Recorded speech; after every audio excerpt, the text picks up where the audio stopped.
Now joining Cody and Gold, it's your viNFL Insider, Royals first baseman, Vinnie Pasquantino. We hate the Broncos. Back in here on Cody and Gold, 610 Sports Radio, 610sports.com, and the Odyssey app. Gold back tomorrow. Jay Binkley with us, but it's still 10:30 on a Tuesday, which means our viNFL Insider, Vinnie Pasquantino. How's it going, Vinnie? It's going good. Can't complain at all. How are you guys doing? Not too bad. Good. I got a nice break. I took like 10 days off around Christmas and New Year's. I'm feeling great, Vinnie. Yeah, that's perfect. I am back. I started working out again last week. I had some time off too, as you guys know. So now we're back full go, ramping up for the season. How long into the off season before you get bored? It happens pretty quick. There's a few stages of boredom. Now this wasn't a normal off season for me, obviously, because I got cleared shortly after the season, so I had to get my shoulder back where I wanted it to be. But in a normal off season, you take 2 weeks off, then you start to get bored. You get to the weight room, then you get bored again because you want to do baseball stuff. You might start playing catch, you might start swinging a little bit. Then you start getting really bored. Luckily, football's on, and then once January hits, it's that full stage of boredom where it's like, all right, I'm ready to get out to spring. At least for younger guys, maybe not older guys as much that have been around for a while, but yeah, that itch is definitely starting to really itch now. Do you get that shoulder where you want it, Vinny? I mean, does it start to feel like back to kind of like normal with lifting weights and everything else? Like, do you feel strong in it? Yeah, in terms of the weight room, I feel unbelievably good about it. We've gotten into a point where I'm full go in the weight room. I'm full go everywhere, but I'm definitely full go in the weight room. I can go overhead, which feels good. And then from a baseball side of things, to be honest, I really think it's better than where it was before when you just start looking at some data metrics that we use, whether it be bat speed or some different things that we use. It seems to be in a better spot than it was before, and maybe that just means it's actually healthy. So for me, that feels really good. And, yeah, I'm excited to attack this next month and then get out to spring and see where we're at. Speaking to our NFL insider, Vinnie Pasquantino, I promised to ask some NFL-related questions to you in just a moment, Vinnie. But I did want to ask about some off-season rumors that circled around you. We don't normally talk about that kind of thing with your NFL stuff, but your name got mentioned a little bit when the Royals were busy in the off-season. What did you make about your name maybe popping up? Yeah, it was interesting. That's never really happened before in that kind of official of a way. The best part about it was that I was at my welcome party for my wedding, and I didn't really have my phone. And then I went to the bathroom, and I didn't have service where I was. And then I go to the bathroom, and for some reason I had service in the bathroom, and my phone starts lighting up. So I was really confused because I didn't see the article. So for a second, I thought I had been traded. But then I realized it was just an article, and luckily my agent was at the wedding, and he had already known about it. He just didn't want to tell me because I was prepping for something different. So yeah, I mean, look, at the end of the day, this is a business, right? If our front office isn't doing what they can do to make the team better, then in my opinion, they're not doing their job. So anytime you're mentioning something like that, like some guys get angry or whatever. For me, I just look at it as it's just another business thing, right? It's cool to be mentioned because that means the team wants you, but it's cool that my own team, it seems like based off the writing of that article, said no because they like me the way that I am. So I don't know. It doesn't matter. So that's kind of where I'm looking at it. I'm super excited to still be in Kansas City, and like I said, I'm just ready to get out this spring. How did you feel, by the way, about all the offseason moves the Royals have made? I mean, I've had a chance to text with a couple of you guys. I mean, I feel like this would be a very exciting offseason to see what you have on the field.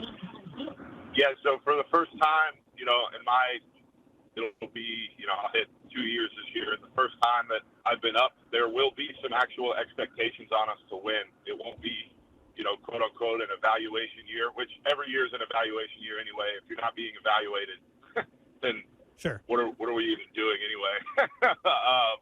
But, it's not necessarily about the young guys pushing forward anymore. It's about going to get some wins, and that's exciting. I know everybody's excited about that. It adds a different level of pressure to it, but it's pressure that we've been waiting for and wanting, and we're excited for the challenge of it. And the new guys, like I could speak on Michael Waka. I know how disgusting he is because I faced him a bunch of times.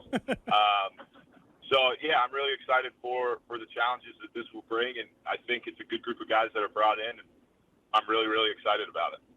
All right, Vinny, we got the NFL playoffs here in 2 weeks. Got one just final weekend to go. You going to make it back here to Kansas City for the first round? That's the plan. There's hopefully going to be a special guest there with me. We're working on it, waiting to see when the game is, because Cody, you were telling me, and this makes sense. I mean, if the Chiefs are playing the Bills, that's probably looking like the Monday night game. Yeah. I would have to assume. ESPN's probably going to fight for that one, but we'll see. I'm going to try to make it out there, see if we can make some things happen. Yeah, hopefully I'll be at Arrowhead for Game 1 of the playoffs. The Chiefs could both face the Dolphins or the Bills in the first round. Those are still the two most likely scenarios. Vinny, you're a Jets fan. You've seen them both a lot. Who should the Chiefs be more afraid of in the first round, the Dolphins or the Bills? Well, I just think objectively speaking, probably I say objectively and then I say probably, but objectively speaking, the Bills, just because they beat them before, they're more healthy. The Dolphins are pretty beat up right now. Everybody's beat up, right? That's not an excuse, but they did just lose Bradley Chubb to an ACL in a game where they were losing by 40, which sucks. So they lost both their edge rushers this year. They're just really banged up right now, and they can't seem to win the big one. So I would say the Bills, just because they beat them in Arrowhead before, they played them a bunch, they know each other really well, and you never know what's going to happen when Josh Allen takes the field. How do you view the Chiefs now, Vinny? Now that you've gotten a good look at them for the last couple of weeks, they've struggled. Haven't talked to you in a few weeks. What do you make of the Chiefs now that they've kind of gone through this down swell, but finally got back on the win board against the Bengals? I mean, yeah, it doesn't look fantastic, but they're still finding a way to, win a few games here and there. So they're still the 3 seed. I love Twitter because just the amount of complaining that is happening right now in the Kansas City football world from fans. 10-6, right, guys? I just want to make sure it's 10-6. More games have been won than lost, and you get you host that first playoff game. So that's always good. 8 straight division titles. At some point, one of them's not going to look as clean. I think Mahomes gave an interview and said something like, yeah, it took us till week 17 to wrap up the division where normally it's been taken. I think, obviously there's some things that, especially as fans, you'd like to see cleaned up.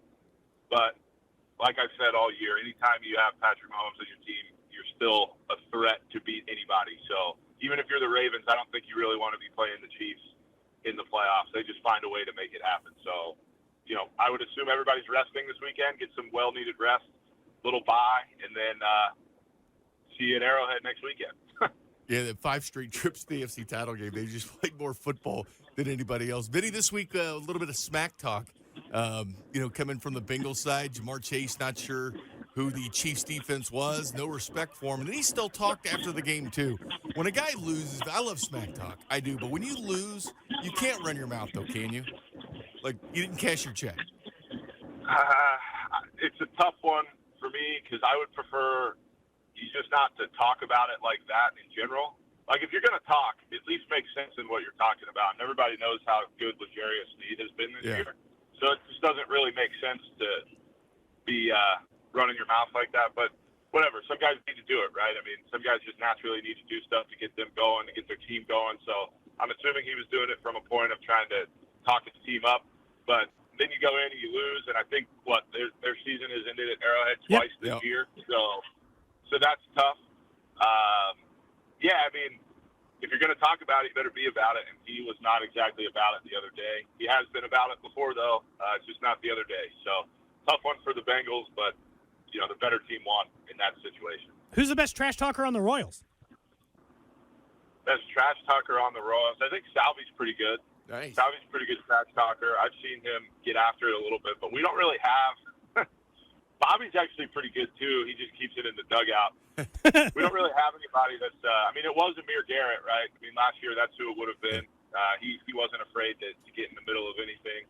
But maybe as we keep getting better, somebody will crop up that is a big smack talker. But it's tough to talk when you lose 106 games. So you try not to say too much in that regard. You want to talk once you get a little bit better. Vinny, we really appreciate the time as always. Congrats on the wedding. Oh, I guess I should ask you before. How did the wedding go? Did you have a good time? Wedding went great. It was unreal. Time of my life, that's for sure. So really excited about it. Then I honeymooned the week after. Was gone for a full week, so I was off the grid for a week, which was nice. And now I'm back, recharged, ready to go, and got a ring on my finger, which is interesting. Haven't ever worn a ring before, so I'm getting used to it. And yeah, it was unbelievable. She looked fantastic. I looked fantastic. So it was just all around a great night. You gonna wear the ring while you play? I will not be. And what I want to say is that I would put my necklace or put the ring around my neck, like on my necklace. But if I'm being completely honest, I'm way too lazy to every day take my necklace off and then put the ring on and then take it off and put it back on my finger. So the ring will be safely in my locker during games, at least at this moment. Until something changes, that's the plan. Vinny, thanks again for the time as always. Looking forward to talking to you more in 2024. Thanks again. Yep, sounds good, guys. Thanks.